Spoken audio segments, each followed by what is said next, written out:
Hi అండి. మన సాంప్రదాయం ప్రకారం ఎటువంటి సంతోషాన్నైనా సరే స్వీట్‌తోనే షేర్ చేసుకుంటాం. అది పెళ్లి రోజు కానీ, పుట్టినరోజు కానీ, పండగలప్పుడు కానీ. అలాంటి స్వీట్‌ని మనమే తయారు చేసి మన వాళ్ళకి పెట్టేటప్పుడు వాళ్ళు బాగుంది అంటే ఎంతో హ్యాపీగా ఉంటుంది కదా!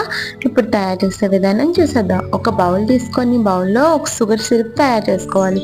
2 గ్లాసెస్ షుగర్ వేసుకోవాలి. స్వీట్ తక్కువగా తింటామంటే 1 ½ గ్లాస్ షుగర్ వేసుకొని 2 ½ గ్లాస్ వాటర్ వేసుకొని 15 మినిట్స్ బాయిల్ చేసుకోవాలి. బాయిల్ చేసేటప్పుడు 5-6 వరకు యాలకులు వేసుకొని బాయిల్ చేసుకుంటే షుగర్ సిరప్ అనేది తయారైపోతుంది.